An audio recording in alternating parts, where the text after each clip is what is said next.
అర్థమైనటువంటి సందేశాన్ని రాష్ట్ర ప్రజానీకానికి ఇచ్చినటువంటి సభ మీ ప్రజాగళం. ప్రధానమంత్రి వచ్చి మాట్లాడినటువంటి ఆ సభ తర్వాత కూడా మీకు హైప్ రాలేదు. ప్రజలు మిమ్మల్ని నమ్మేటటువంటి పరిస్థితి లేదు. అక్కడ ఎవరు ఏం మాట్లాడారో నేను విపులంగా చెప్పవలసిన అవసరం లేదు. కానీ మీ మాట్లాడిన తీరును బట్టే మీరు మీ ఓటమిని అంగీకరించారు అనేది చాలా స్పష్టంగా అర్థమైపోయినటువంటి అంశం. ఒకటి, జెండా సభ తర్వాత ఒక అభద్రతాభావం నారా చంద్రబాబు నాయుడు గారికి. మళ్ళా తర్వాత నిన్న జరిగినటువంటి ప్రజాగళం తర్వాత ఒక అభద్రతాభావం. నీ జీవితం అంతా అభద్రతాభావంతోనే బతుకుతున్నావు ఇవాళ జగన్మోహన్ రెడ్డి గారు వచ్చిన తర్వాత. నా తెలియగడుతున్నాయా నారా చంద్రబాబు నాయుడు గారు? మీరు ఎప్పుడు రాజకీయాల్లో ప్రవేశించారు? డాక్టర్ వైఎస్ రాజశేఖర రెడ్డి గారు మీరు ఒకేసారి రాజకీయాల్లో ప్రవేశించారు. డాక్టర్ వైఎస్ రాజశేఖర రెడ్డి గారు జగన్మోహన్ రెడ్డి గారి తండ్రి. ఆయన కుమారుడు దురదృష్టవశాత్తు ఆయన మరణించాడు. ఆయన కుమారుడు పార్టీ పెడితే అప్పుడెప్పుడో పెట్టిన రాజకీయ పార్టీ, అప్పుడెప్పుడో రాజకీయాల్లోకి వచ్చిన నువ్వు నీ కుమారుడి వయసున్న రాజశేఖర రెడ్డి గారి కుమారుడితో సింగిల్గా రాలేకపోతున్నావే. ఇది నీ వైఫల్యం కాదా? ఇది నీ అభద్రతాభావం కాదా? ఇద్దరితో కలిసి రావడానికి కూడా అభద్రతాభావం, ముగ్గురితో కలిసి వస్తున్నావు అప్పుడు అభద్రతాభావమే. ఇంకెవరు లేరు, లేదా అని కూడా కలుసుకుంటావు ఓ నలుగురు ఉంటే. నీ మొత్తం రాజకీయం అంతా ఈ 5 సంవత్సరాలు అభద్రతాభావంతోనే బతుకుతూ ఇవాళ అంటాడు భద్రత లేదంట. ప్రధానమంత్రి గారు వస్తే భద్రత చూపించలేదంట రాష్ట్ర ప్రభుత్వం, పోలీసు యంత్రాంగం. ఏమైనా తెలియగెడతాను నారా చంద్రబాబు నాయుడు గారు, మీరు చాలా అనుభవజ్ఞులు కదా. 40 సంవత్సరాల పైచులకు రాజకీయ చరిత్ర ఉంది కదా. 14 సంవత్సరాలు ముఖ్యమంత్రిగా చేశారు కదా. ఎన్నో మహానాడులు తీర్చిదిద్దారు కదా. ఎన్నో బహిరంగ సభలు నిర్వహించారు కదా. జగన్మోహన్ రెడ్డి గారు కానీ ఎక్కువ బహిరంగ సభ చేశావు నువ్వు నీ జీవితంలో. నీ దుంపలేక ప్రధానమంత్రి వస్తుంటే మైకు కూడా సరి చేసుకోలేని వాడివి. మైకు కూడా ప్రధానమంత్రి మాట్లాడేటప్పుడు వినిపించుకోకుండా పోతే అది భద్రతా వైఫల్యమా?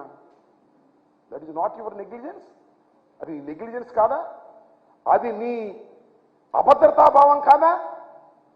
ప్రజాగళంలో మైకు మూగబోయింది అంటే అది అపశకునము కాదా? అది నీ ఓటమికి దారి తీస్తుందని అర్థము కాదా? ఒక్కసారి ఆలోచించుకోమని మనవి చేస్తున్నా.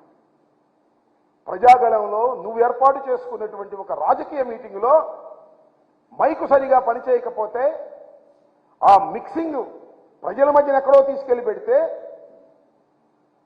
అది పనిచేయకపోతే అది భద్రతాలోపం అని ప్రభుత్వాల మీద నెట్టేస్తున్నావే.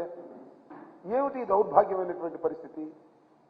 అసలు నువ్వు మాట్లాడుతున్నప్పుడు కానీ, పవన్ కళ్యాణ్ గారు మాట్లాడుతున్నప్పుడు కానీ, మోడీ గారు మాట్లాడుతున్నప్పుడు కానీ చైర్లన్నీ ఖాళీగా ఉన్నాయే.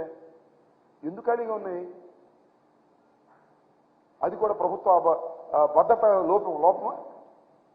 ఇది సరుకు లేకే కదా. నీ పార్టీకి సరుకు లేదు, ముగ్గురు కలిసినా సరుకు లేదు, జనం రాలేదు, చైర్లన్నీ ఖాళీగా ఉన్నాయి. ఇంత వైఫల్యం చెంది ఈ వైఫల్యాన్ని ఎవడి మీద నెడదాం? జగన్మోహన్ రెడ్డి గారి మీద నెడదామా? ప్రభుత్వం మీద నెడదామా? పోలీస్ యంత్రాంగం మీద నెడదామా అనేటువంటి ఒక నీచమైన ఆలోచన తప్ప మేము ముగ్గురు కలిసినా జనం రావడం లేదు, ఏమిటి కారణమని ఆలోచించుకునే పరిస్థితిలో మీరు లేకపోవడం చాలా దురదృష్టకరమైనటువంటి అంశంగా నేను భావిస్తా ఉన్నాను. దాంతోపాటు ఎక్కడ చూసిన పుస్తకాల మీద జగన్మోహన్ రెడ్డి గారి బొమ్మేనంట. అదేంటి ఇళ్ల పట్టాలు ఇచ్చిన దాని మీద జగన్మోహన్ రెడ్డి గారి బొమ్మేనంట. స్కూల్ బ్యాగుల మీద జగన్మోహన్ రెడ్డి గారి బొమ్మేనంట. అవును, అవి చెరపగలవేమో, కానీ నువ్వేదో అయ్యి చేసి అయ్యేమన్నా చెరిపేస్తావేమో దొంగచాటు వెళ్ళి. కానీ నువ్వు మర్చిపోతున్నావయ్యా నారా చంద్రబాబు నాయుడు గారు, you are a very very senior politician. మేము ఒప్పుకుంటాం. నువ్వు రాజశేఖర రెడ్డి గారితో పాటు రాజకీయాల్లోకి వచ్చినటువంటి వ్యక్తివి. చాలా చూసావు, చాలా చక్రాలు తిప్పానని చెప్పావు. That is all artificial intelligence. అప్పుడు లేకపోయినా ఇది మ్యానిపులేటర్. నీకు ఒక్కటి మనవి చేస్తున్నా, ఈ పుస్తకాల మీద బొమ్మలు చూస్తున్నావు లేదా పట్టాల మీద బొమ్మలు చూస్తున్నావు. మరిచిపోకు, రాజశేఖర రెడ్డి కుమారుడు జగన్మోహన్ రెడ్డి ప్రజల గుండెల్లో బొమ్మై ఉన్నాడయా పిచ్చోడా, గుర్తుపెట్టుకో.